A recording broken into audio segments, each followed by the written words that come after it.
अस्सलामु अलैकुम वरहमतुल्लाहि वबरकातुहू। उम्मीद करती हूँ व्यूअर्स आप सब खैरियत से होंगे। आज हम पढ़ेंगे अल्फोज़ुल कबीर फ़ी उसूल तफ़सीर के बारे में। शाह वलीउल्लाह रहमतुल्लाह अलैह बरे सग़ीर की एक नामवर हस्ती हैं, जो कि मुफ़स्सिर भी हैं, मुहद्दिस भी हैं, फ़क़ीह भी हैं, मुतकल्लिम भी हैं और साथ साथ मुजद्दिद भी शुमार किए जाते हैं। शाह वलीउल्लाह रहमतुल्लाह अलैह ने फ़ारसी ज़बान में बरे सग़ीर में उसूल तफ़सीर और उलूमुल कुरान के मौजू पर एक किताब लिखी है, जिसे अल्फोज़ुल कबीर कहा जाता है। अल्फोज़ुल कबीर के 5 अबवाब हैं, जिसमें पहला बाब उलूम पंजगाना या उलूमुल कुरान से मुतल्लिक़ है। दूसरे बाब में उन्होंने फ़हम कुरान में पेश आने वाली दुश्वारियों पर बात की है। तीसरे बाब में कुरान मजीद का दिलकश और अनोखा असलूब बयान किया है और एजाज़ कुरान पर बात की है। चौथे बाब में तफसीर के तरीक़े और मुफस्सिरीन के गिरोहों के बारे में बात की है। अल्फोज़ुल कबीर के 5वें बाब में ग़राइबुल कुरान और हुरूफ़ मुक़त्तात के बारे में बात की है और 5वें बाब का नाम फ़तहुल ख़बीर है। सबसे पहले हम देखते हैं जी सबसे पहला बाब यानी उलूमुल कुरान के बारे में। उलूमुल कुरान से मुराद कुरान मजीद के अंदर जिन जिन उलूम का ज़िक्र किया गया है उन्हें उलूमुल कुरान कहा जाता है।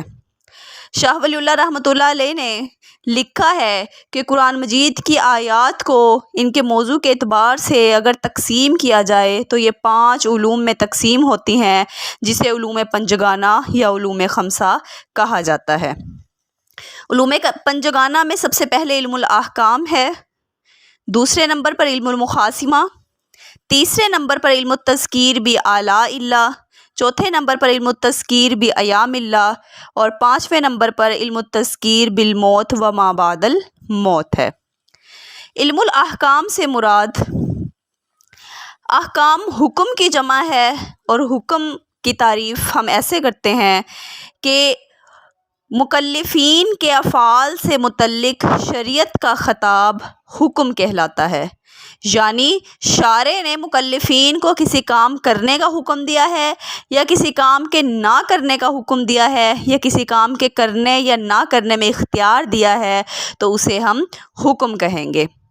हुक्म की मज़ीद आगे 5 अक़साम है, जिसमें वाजिब, मंदूब, मुबाह, हराम और मकरूह आ जाते हैं।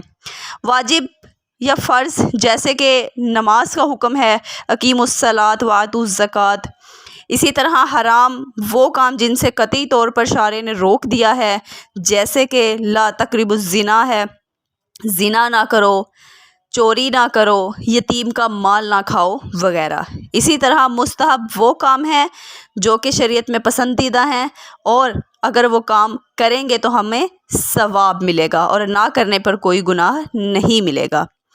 इसके अलावा मकरूह वो काम है जो मुस्तहब के मुकाबले में आते हैं, यानी वो काम जो कि नापसंदीदा है शरीयत में, अगर वो काम करेंगे तो कोई गुनाह नहीं मिलता, लेकिन ना करने पर हमें सवाब मिलता है।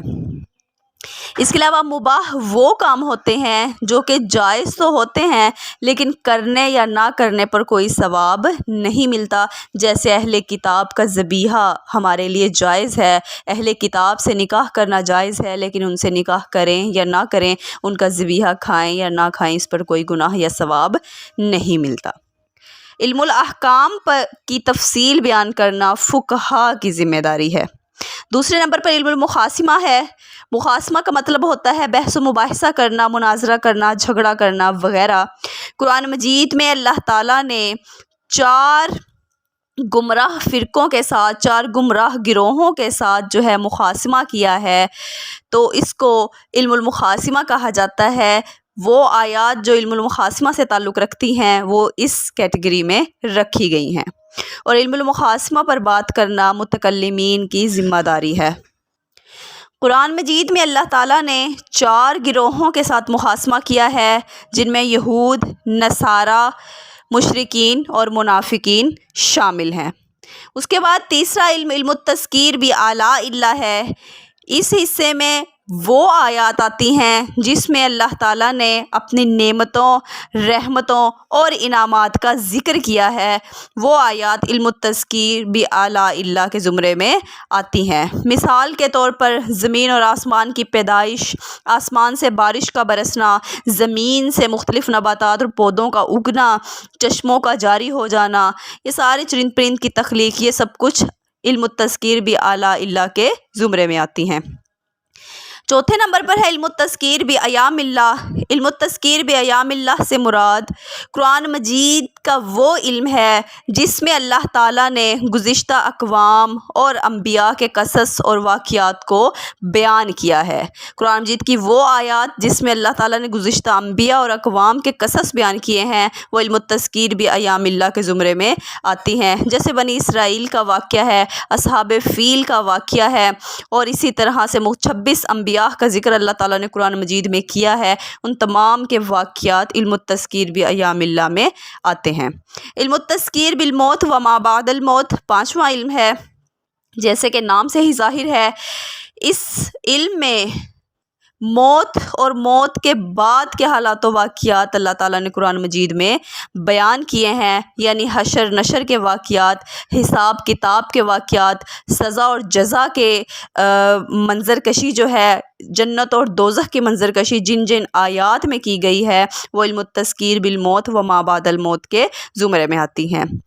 ان تین علوم کی تفصیل بیان کرنا واعظین کی ذمہ داری ہے۔ علم التذکیر بآلاء اللہ، علم التذکیر بایام اللہ اور علم التذکیر بالموت و ما بعد الموت کی تفصیل بیان کرنا واعظین کی ذمہ داری ہے۔